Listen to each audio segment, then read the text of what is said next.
Coming up, elections have consequences, and one of the consequences of winning an election is you get to have your legal cases fall apart. That's what's happening with Trump. I'll give you the details. Trish Regan, host of the Trish Regan Show, joins me. We're going to talk about election outcomes. We're going to talk about how Trump got across the finish line, the significance of this for the turnaround of America, a whole bunch more. Guys, if you're watching on YouTube or Rumble or listening on Apple, Google, or Spotify, please subscribe to my channel. This is the Dinesh D'Souza podcast.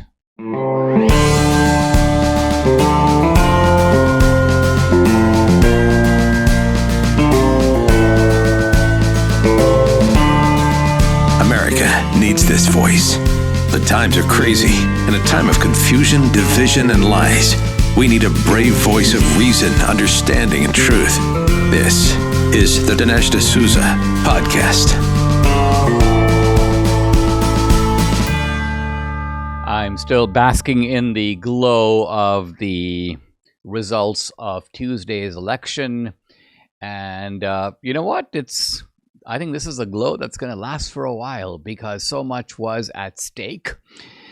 And I think the emotion I experienced most of all is just this sense of averting danger, even more than a sense of just excitement, jubilation, anticipation. All of that is true.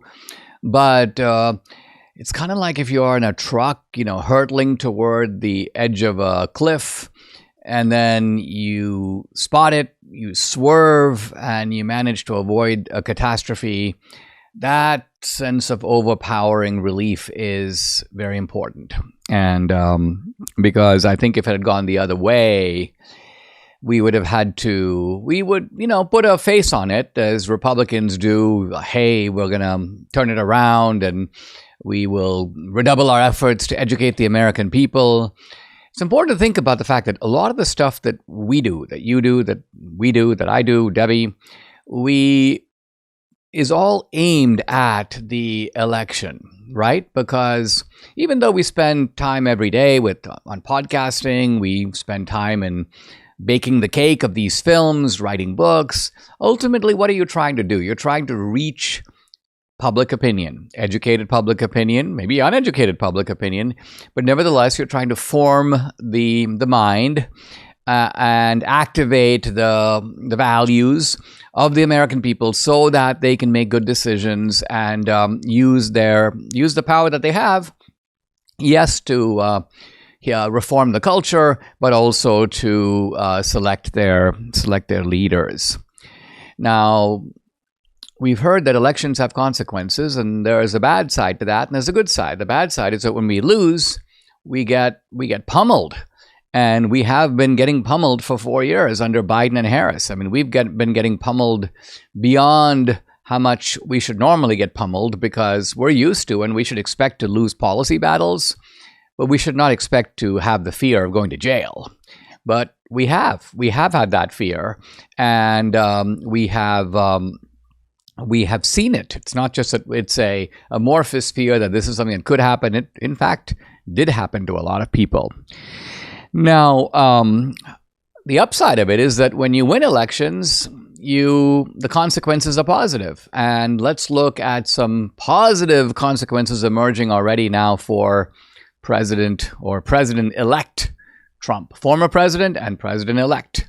Isn't it amazing that Trump is going to be 45 and he's also going to be 47?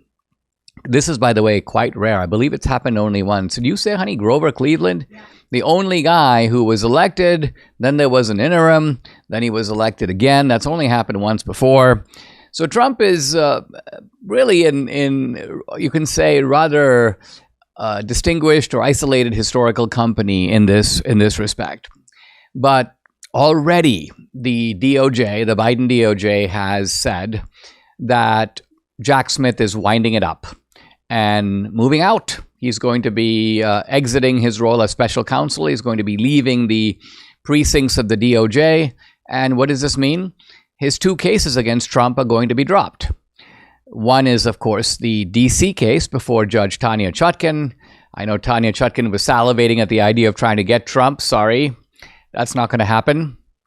that case is going to be thrown out, and thrown out probably because the DOJ will ask for it to be thrown out. The Trump lawyers will, of course, agree that a judge will really have no choice in the matter. A judge cannot continue a case where the two parties, the prosecutor and the defense, have no interest in pursuing it further. So that's the end of that. You might think that the Mar-a-Lago case on classified documents was dismissed, and it was, by Judge Eileen Cannon, but that dismissal was being appealed. So now that will be thrown out. And that's the end of it's not the end of all the Trump cases, because the state cases will need a separate resolution. Now, I saw some blustering comments from the Attorney General of New York, Letitia James, to the effect that, no, we're gonna dig in, we're gonna make sure that corruption gets punished. And so I take that to mean that she's going to continue to try to press things against Trump. This is in regard to the monetary case, not the criminal case, but the falsification of business records, the case, the Letitia James case.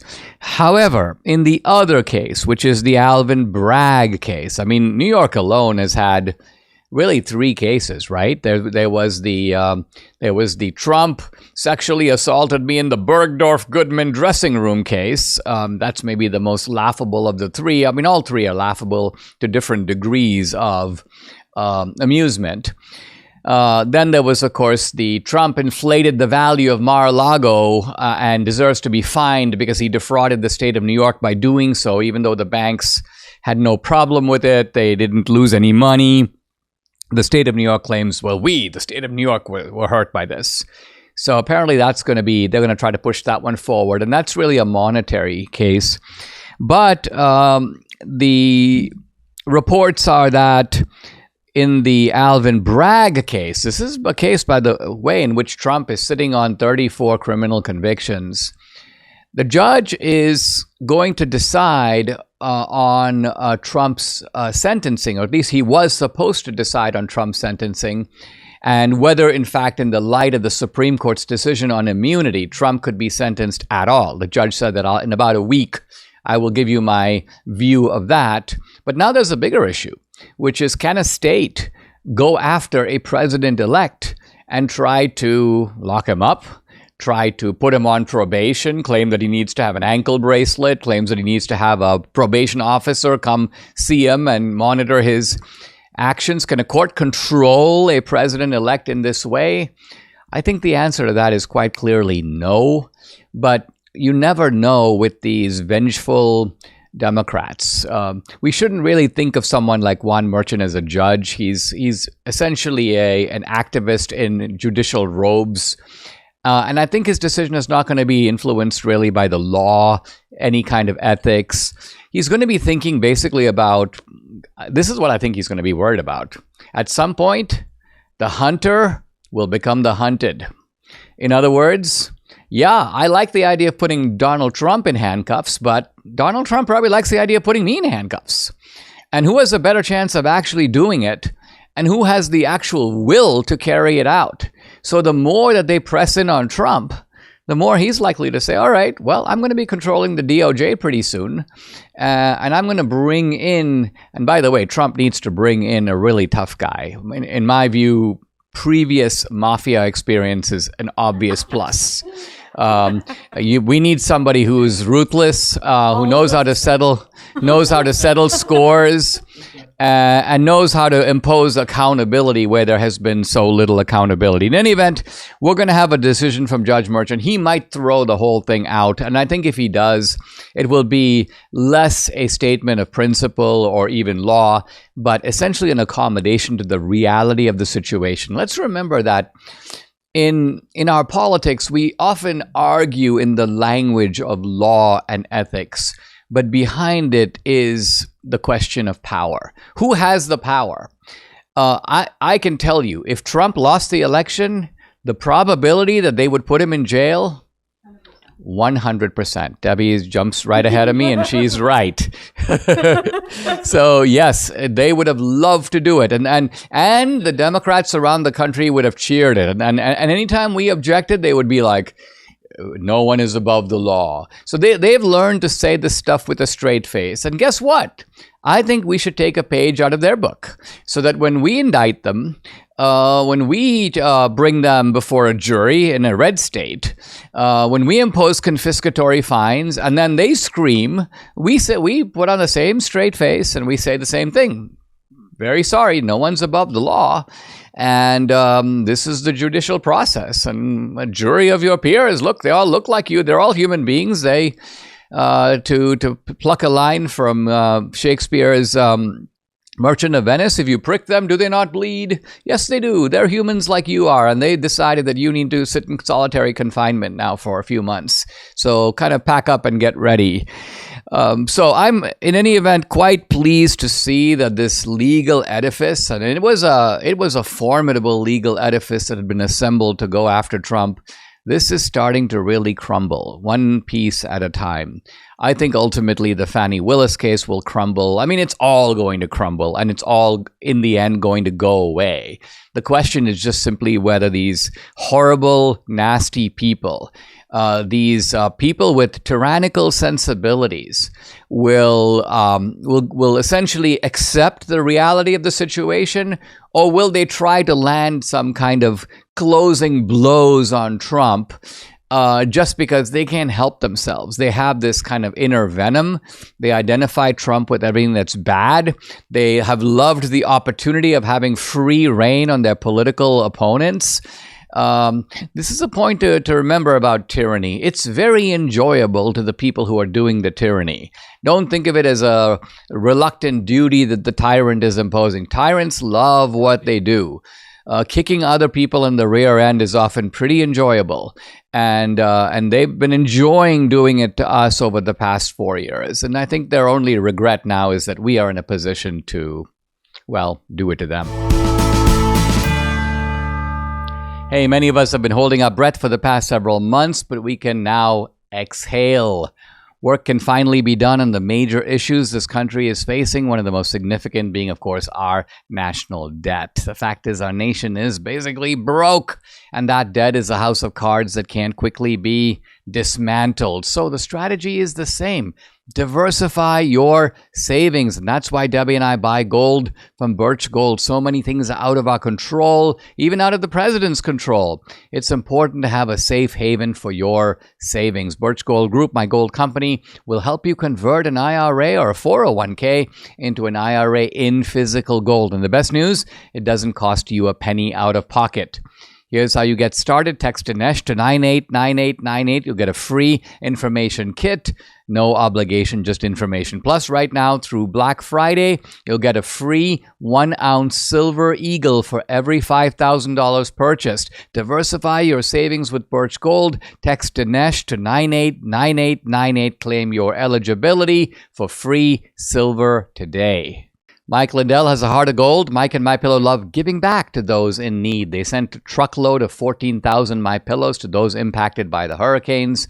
But even though Mike loves to give back, a large retail store just canceled a huge order that had already left their warehouse. And so besides giving to those in need, Mike wants to pass along some big savings directly to you. For the first time ever, you can get a standard classic MyPillow for wholesale prices, just $14.88. Gets better. For a limited time, they're offering the entire classic collection at wholesale prices. Get queen-size MyPillows, $18.88. Upgrade to a king for only $1 more. Get the body pillows, $29.88. Multi-use MyPillows, just $9.88. Go to MyPillow.com. Use promo code Dinesh, or you can call 800-876-0227. Take advantage of wholesale pricing for the first time ever. On top of that, get free shipping on orders over $75. These deals have never been this low before. Here's the number again, 800-876-0227, or go to MyPillow.com. Use promo code Dinesh and get a whole bunch of deals, including the standard MyPillow, just $14.88, the lowest price ever. There are limited quantities at this price, and once they are gone, they're gone. Let's dig a little deeper into the results of the 2024 election, because I think that what is happening here, what's happening below the surface, is even bigger and more positive for us than the things that are more obvious. So in an obvious level, it's great news. I won't say all around. I'd say great news mostly around. Let's make a little inventory of the great news. We have the presidency. Obviously, by having the presidency, we have the vice presidency as well. And by the way, that alone is great because Trump is now pushing into his late 70s. So we need to have Trumpian figures coming in right behind him. And I love the fact that we're seeing a new generation of leadership, people like Vivek. In a way, I would include DeSantis in this group for sure. And of course, J.D. Vance. And then the other thing that's really great is to see the way in which people like Elon Musk have been sort of Trumpified. Elon Musk wasn't that way. Maybe there was a little part of him that always sort of was intrigued by Trump, but the boldness of Elon Musk, I mean, this is something very new in the political sphere, not in the entrepreneurial sphere. All right. Trump wins the popular vote. Fantastic stuff. Because who would have guessed it? Not me. Not Debbie, and not really anyone else. I did not see a single serious forecast that Trump would win the popular vote. And in fact, one has to go back, I think to George H.W. Bush, although Debbie says that she thinks that George W. Bush may have won the popular vote in 2004 against John Kerry. I'll have to look that up. All right. The magnitude of the victory, 312 electoral votes is where this has come out.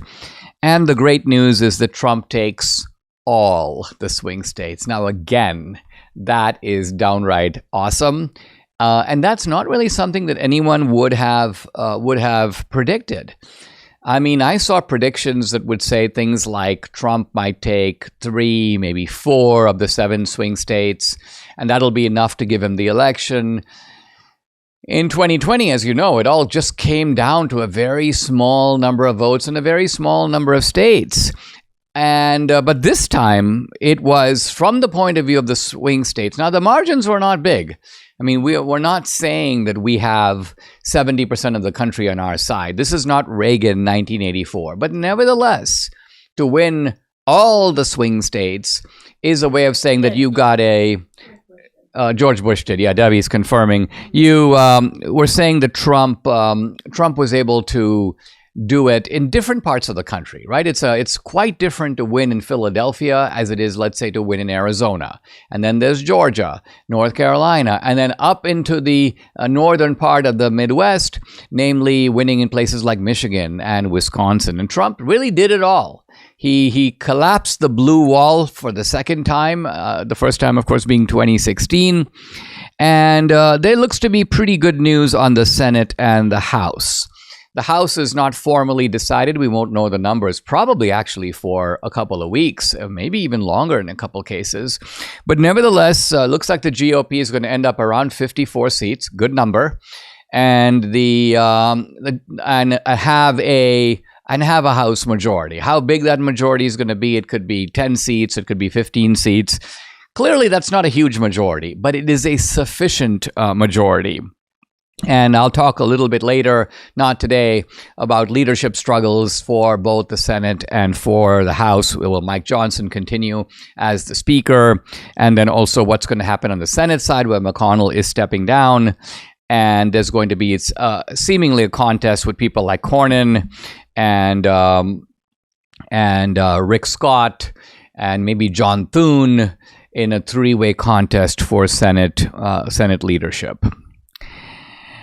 Another obvious result of the election is the great number of Hollywood people who are feeling a little dejected. These people overrate their own importance and thought that they could swing it for Kamala. Kamala thought that they could swing it for Kamala Harris. And so you've got this long list of these celebrities, cultural celebrities. My list here is not a complete one. People like Jimmy Kimmel and so on don't even make the list. You probably saw Jimmy Kimmel looking all out of sorts, virtually holding back tears. I mean, he's a ridiculous person. Hard even to feel sorry for such people.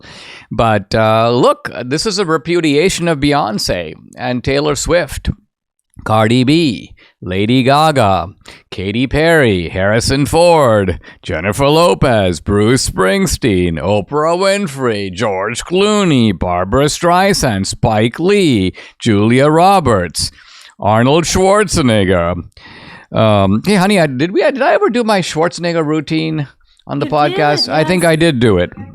I didn't want to deprive the audience of my Schwarzenegger routine, but I don't want to do it twice. So anyway, those guys got pushed back. Let's look underneath the results. We've heard a lot about the women's vote, and I talked myself about the fact that the women's vote was the vote that Kamala Harris was counting on. Now, the women's vote didn't really deliver for her. She did win the women's vote, but she didn't win all the women's vote. So let's break the women's vote down into married women and unmarried women. And what we see is the Democratic Party is the party of unmarried women. Trump only got 37% of that vote. Kamala Harris got 60. So that's more than a 20-point spread. But married women, Trump won. Trump gets 50, Harris gets 48. So this is really not so much a gender divide as it's a divide between the married and the unmarried. Now, of course, on the male side, Trump got both married men and unmarried men. Trump kind of swept the male vote. So there is, in fact, a gender gap in that respect.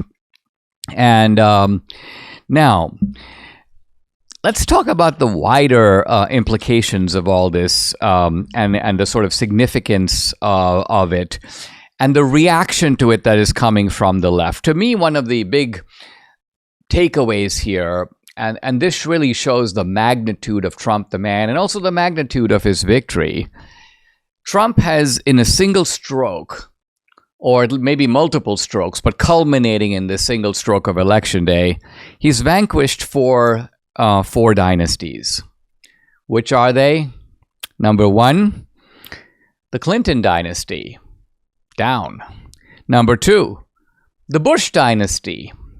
Number three, the Obama dynasty. Number four, the Biden dynasty. I mean, these families have had an outsized influence in American politics for a whole generation. Think about Obama, not only having his 8 years, but having his finger in the pie well beyond his own supposed departure. Think about Biden. This guy's been a fixture, first influentially in the Senate, then vice president, now president. I mean, he's a dynasty all to himself. The Clintons, who still haven't gone away, they're hobbling around and they look more clownish by the day, but they're still here. They haven't gone away. Hillary, every now and then, like a beached whale, she surfaces and she makes some nasty comments and she sinks below the ocean again. And she's back several months later to make some more nasty comments. And the Bushes are, well, they're a more uneasy presence. And I don't want to say really anything negative about them, but nevertheless, they just sort of sit things out these days. I know that the left was trying to beg George W. Bush to come out and endorse Kamala Harris. And quite honestly, that would have been it for the Republican Party, because the Republican Party is not really on board with the Bushes anymore, but they aren't repudiating the Bushes either. It's almost like an uneasy truce between the GOP and the Bush family, and that truce is going to be maintained as long as the Bushes maintain a sort of prudent silence, which is what they are doing. I have a lot to say about the left's reaction to the election, but I'll confine myself now with just a single comment. This is Jonathan Capehart on PBS. I can't help but wonder if the American people have given up on democracy. Now take a moment to digest the sheer buffoonery of that statement. We just had an exercise of democracy. We just had an election. We had two candidates. They competed in the open market of ideas. One of them won. And he is now having he will have, starting next year, his constitutionally designated second term. And after that, he will exit the stage. What is that except the manifestation of democracy, the functioning of democracy? And we'll have an election in 2028 to determine the path that the country uses to go forward. So in what sense was, quote, democracy on the ballot? What is Trump going to do? Nothing. to cancel out democracy for the future. All of this kind of rhetoric was really on the ballot. And it's this kind of rhetoric, this kind of poison, this kind of effort to basically act like you have to vote for my candidate or you're against democracy. And we're going to censor you on top of that. We're going to censor our opponents. We're going to put them in jail. This whole way of thinking that has become, I'm sorry to say, rather prevalent on the left, not just among the leadership, but among ordinary leftists and ordinary Democrats who are okay with it. Well, the country is not okay with it now. And this was part of what was on the ballot in the 2024 election. Are you feeling overwhelmed by the increasing cost of health insurance? Have you had enough of not having control over your healthcare dollars? Introducing Share Right. It's healthcare done the right way. At Share Right, you're not just a number, you're part of a caring community. Forget about paying excessive premiums. With Share Right, you stand to save 30 to 50% compared to health insurance. Think about what you could do with all those savings. But it's more than just savings. Share Right ensures you have access to the care you deserve precisely when you need it. From routine checkups to unexpected emergencies. With Share Right, your healthcare is their top priority. Empower yourself today. Take control of your healthcare costs. Visit shareright.org/Dinesh. You can learn more. See how much you can save. Visit shareright.org/Dinesh. That's shareright.org/Dinesh for healthcare done the right way.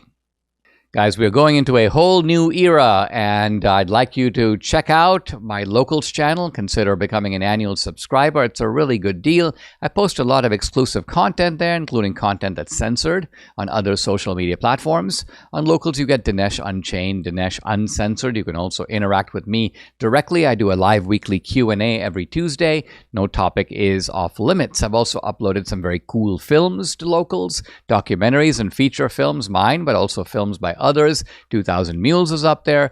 The film that came out last year, Police State. And of course, you know about the latest film, Vindicating Trump. If you're an annual subscriber, you can stream and watch this movie content for free. It's included with your subscription. So check out the channel. It's dinesh.locals.com. I'd love to have you along for this great ride. Again, it's dinesh.locals.com.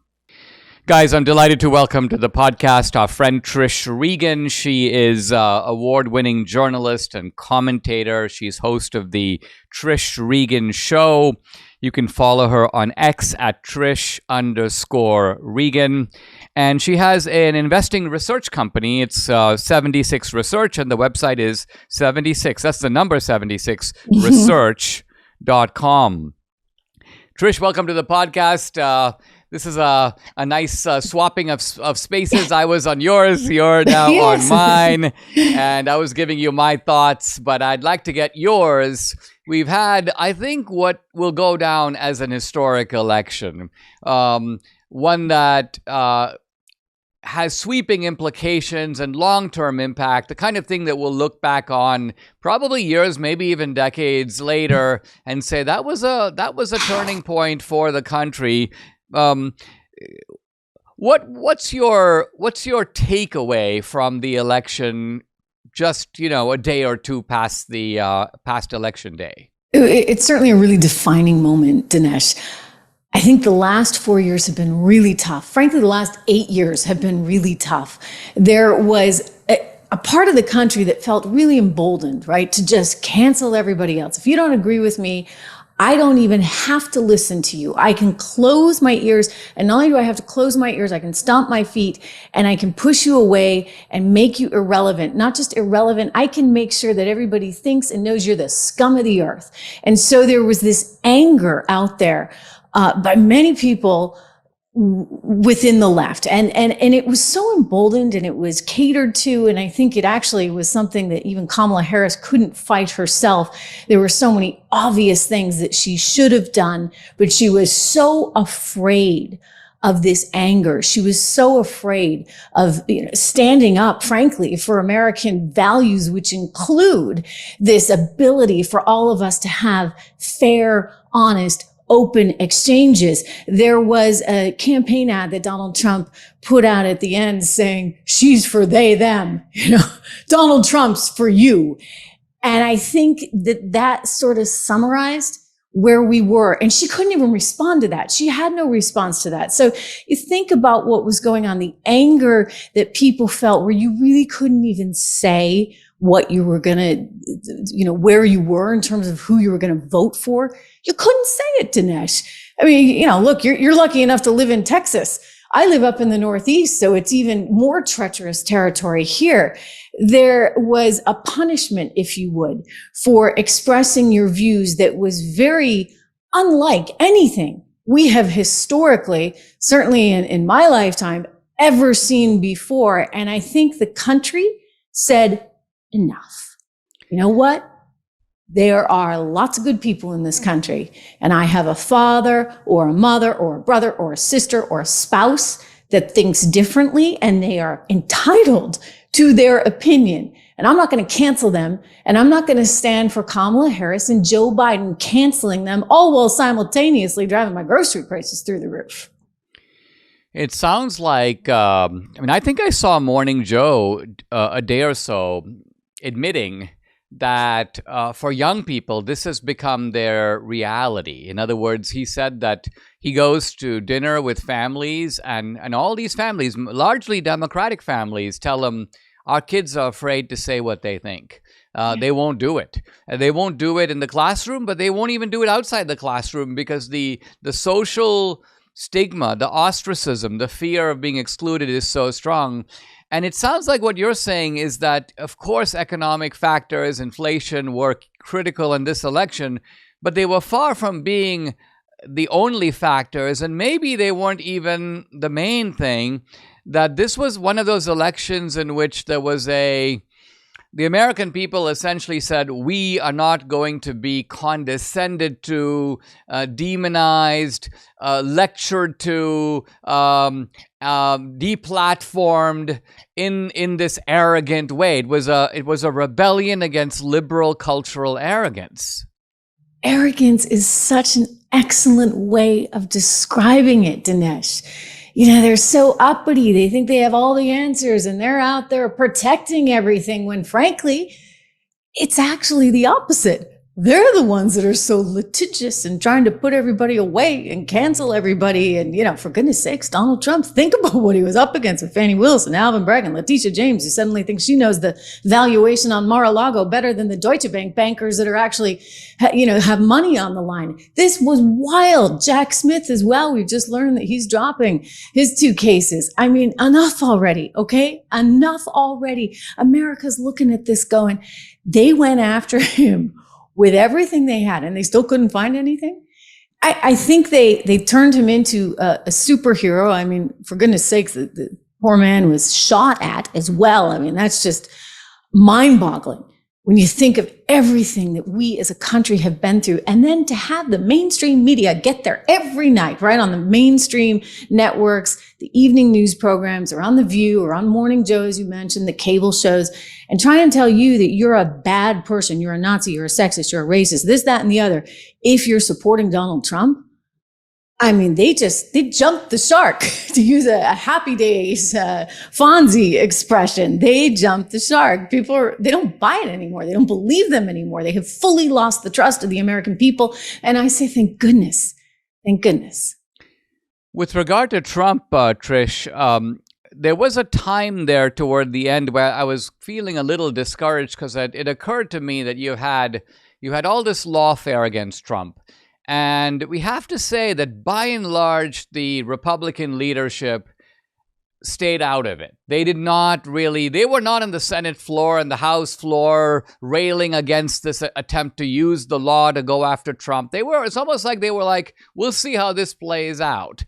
And then you had the 2 assassination attempts. And while I can sort of see why the left-wing media would be like, let's not talk about that. Let's move on. We don't need to give any more coverage than we have to these things.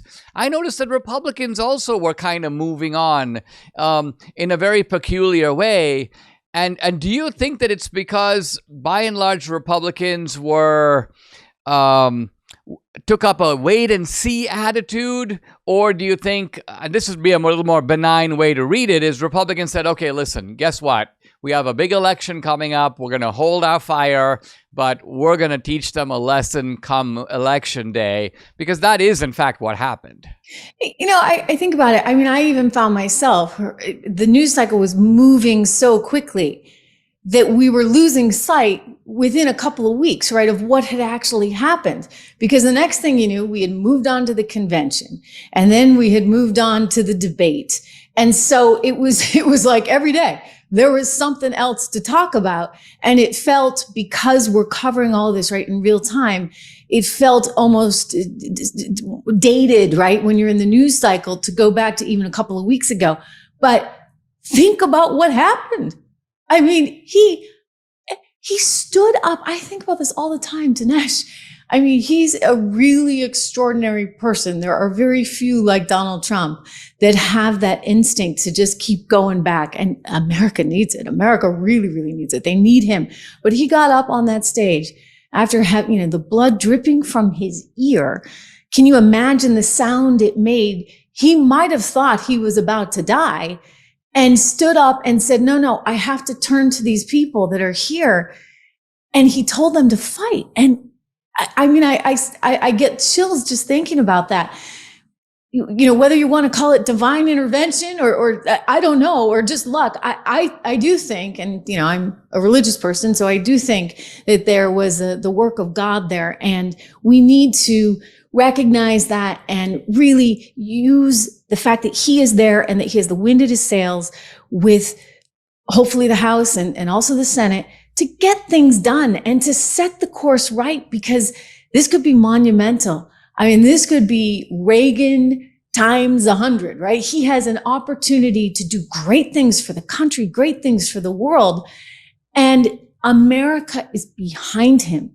All this nonsense that we had to deal with, it's done. It's done. Americans voted. I think let's take a pause, Trish, because when we come back, I want to ask you a broader question about Reagan and the moment that we're in right now. We'll be right back with Trish Regan. I'm back with Trish Regan, host of the Trish Regan Show. Follow her on X at Trish_Regan, the website 76, the number 76, research.com. Trish, the thing about Reagan, when I think back to Reagan's moment and then our moment now, timing is everything, isn't it? If Reagan had run for president in 1976, and I think the situation would have been different if he had been elected then. He narrowly lost the primary to Ford, and so Carter became the president. Things got worse. And then Reagan came in 1980 with with big support behind him, was able to get really important things done whose effects continue to this day. Now, sure. With regard to Trump, I think, was very angry, and I think rightly so, about the 2020 election. I think he felt that there was lots of shenanigans and a lot of rigging and a lot of things that denied him a rightful win in 2020. And yet I want to note a kind of irony, which is that had he gotten it in 2020, he would have powered on, he would have brought us out of COVID, but it's not the same thing as this moment now. In other words, I'm raising the ironic possibility that it might have been better. I like the way you think, Dinesh. Glass half full. Guess what? Yeah, guess what? We've actually labored through these horrible past 4 years with this gangster regime of Biden and Harris. But now Trump is coming in almost with an unstoppable force that he didn't even have in 2016. So the possibilities now are far more exhilarating. Don't you agree? Sure, because we've seen the other side. It's easy to get complacent, and that was one of my worries in 2020. And regardless of, how you think about that election and how it went down, there was a complacency there in that people were like, okay, we're coming out of COVID. I mean, there might have been some anger, of course, because of the country being shut down the way it was during COVID, but also complacency in that, people were getting their stimmy money, and it seemed like, the economy was starting to recover and things were okay, right? Things were good. And so they had the luxury of saying, well, maybe the guy that's hiding out in his basement and has zero policy ideas, maybe he'll be better for the country. And I think that's where they came out really and truly. And ultimately that that hangover effect, I think, is going to be very positive in that we know what it's like to have somebody in office that doesn't have a clue and doesn't understand economics, doesn't really have good instincts on the border or international policy, because right off the bat, we were dealing with Afghanistan. And then the next thing you know, you get Ukraine going on. It's like the hits keep on coming. People worry about Taiwan. And they're like, Trump, he had some mean tweets, but at the same time, oil prices were lower. I could afford to take my family on vacation, and I wasn't worried about World War III on the horizon. So I think it was an important experience for many Americans to have gone through, because you need to know, I say this all the time. I'm such a policy dork. I read tax policies, for fun.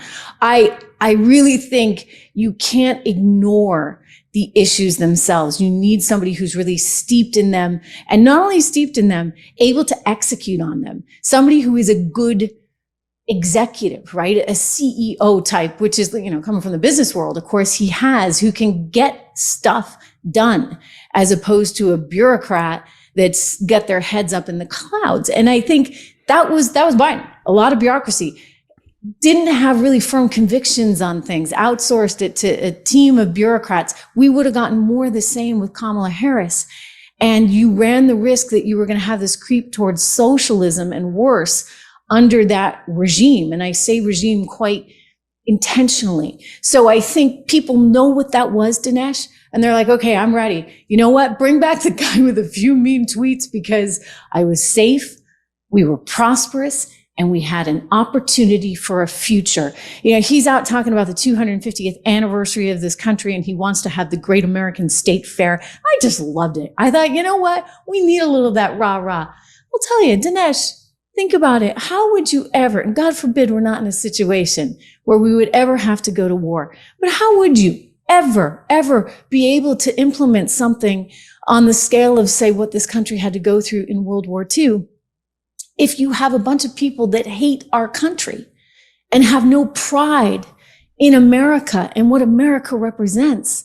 Yeah. I mean, the people, national pride and patriotism is a good thing, not something to shun, as the left has. Absolutely. As I look at this election, a lot of people are looking at the swing states and the remarkable fact that Trump has a clean sweep of these swing states. But if you look at the states that Trump lost, the Kamala states, the blue states, I think you see something pretty interesting. And let me just give you a couple of facts here.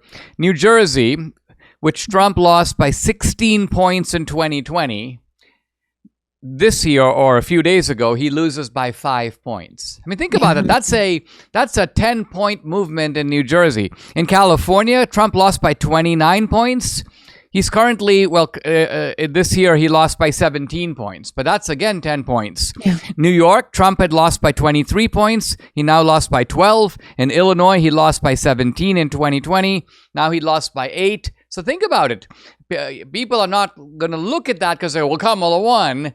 But if you see this rightward drift in the blue states, it's telling you that these blue states are actually not all that far away from becoming purple states. I mean, that to me is, think of the significance of that. If we start working those blue states to bring those numbers, to move them a little bit, we could be looking in the future. And this is why the left's agenda is just DOA. And this is why you see, I mean, I don't know how it seems very Machiavellian. I can't quite figure it out why you see Joe Scarborough within 24 hours of just telling everybody that Trump was a Nazi and basically you're a Nazi if you vote for him. 24 hours later, he's on set the day after Trump has this resounding win, and he's saying, the problem is you can't actually say what you think anymore. And I'm like, it's because of you, buddy. You and all right. Your media cronies that have just annihilated anybody for daring to stand up to this regime. And so I think that Joe's gotten the message, and I think others in the left-wing media will start to get the message that you're not going to win this way.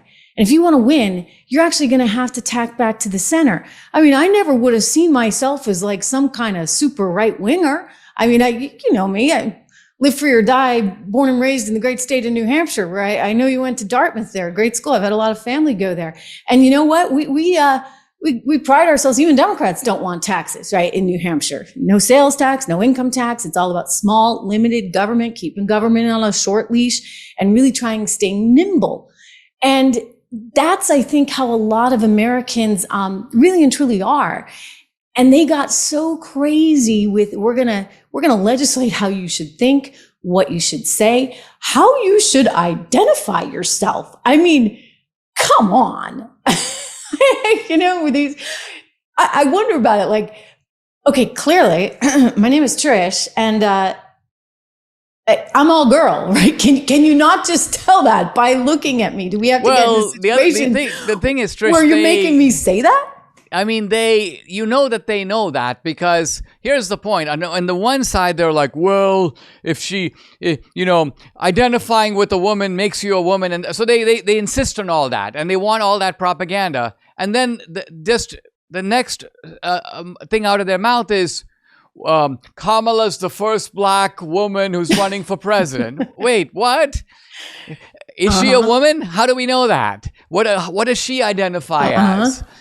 Or that they talk about the male vote is going for Trump and the women's vote is going for Kamala. Or they are like, well, women don't have to tell their husbands how they're going to vote. So they lapse into the familiar binary, if you will, of the male, the female, all the traditional distinctions. They deploy a woman's right to control her own body, and then so there's as you say, there's a derangement here where that you're saying that you're developing campaigns based upon men and women, and then you're telling us there's no such thing as a biological male or woman or a woman. I think they lost America. Hillary Clinton warned them of this a few years ago, and the transgender community went nuts on her, and she backed off. But that is not a winning message for 0.001%, the population. And I think Kamala felt so constricted by that. She was so aware of making sure that she doesn't alienate them. It was just, I love it in the sense that finally, like, Americans, their voices are being heard, and they were heard really loud and clear. This was a monumental win. I thought he would win, Dinesh. I thought that the Teamsters poll, for example, was really quite telling. I think the fact that they did this bait and switch, Joe Biden was great. Oh, healthy. The best Joe Biden we've ever seen. This guy's great. He's really with it. How dare you suggest otherwise? It's just the crazy right-wing media where we're just playing the raw tape, right? We're like, okay, it doesn't seem like he's not all there. They would have actually been smarter to have watched shows like yours or mine, because they might have actually had a better feel for things. They should have primaried him. They didn't. That was a mistake.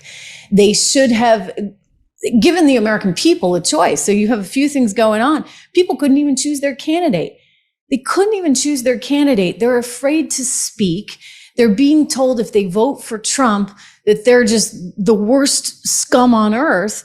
I mean, hey, Biden said it, right? They're garbage. And then the governor of New York comes out and has to double down and say, you're not just garbage, you're anti-American. People are like, no, I'm not.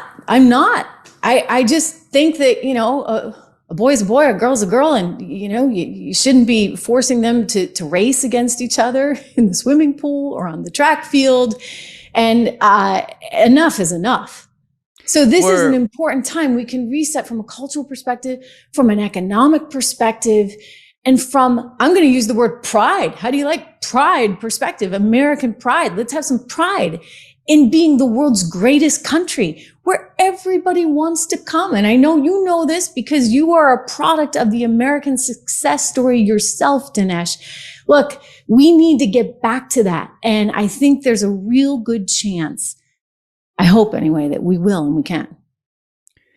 Yeah, it seems to me that we have a reprieve, we have a window, we have a second chance, if you will, to recover American exceptionalism, right? Because that's what makes America unique.